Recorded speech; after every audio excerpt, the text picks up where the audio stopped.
fi yma yn Lampeter heddiw I ddangos dipyn o Llambed I chi. Neu, Llambed o'r Pont Steffan, fel mae'n gweud ar y sein.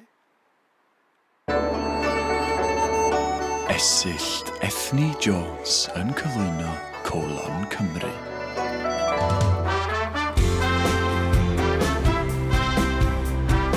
Mae'r brifysgol yma yn Llanbed yn un o'r rai hynaf yn y wlad.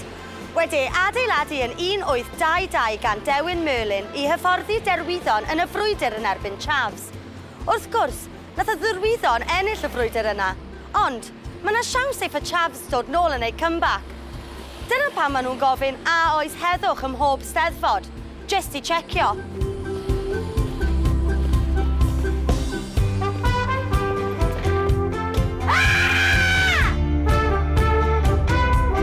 Sefydlwyd y clwb rygbi cyntaf yng Nghymru yn Llambed yn yr 1740 gan Rowland Williams.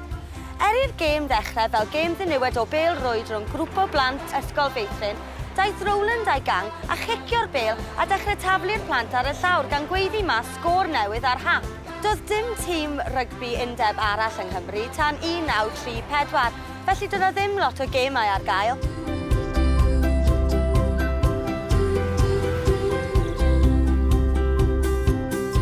Yn Llambed mae Pencadlys y wasg Gymreig.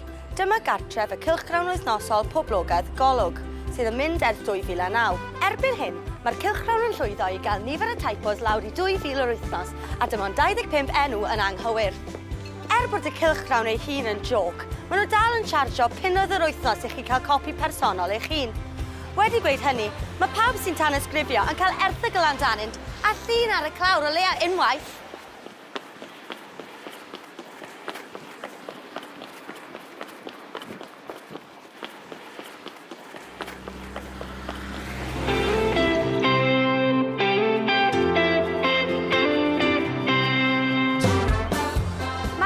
Teifi yn llifo trwy Llambed o'r Pont Steffan fel afon.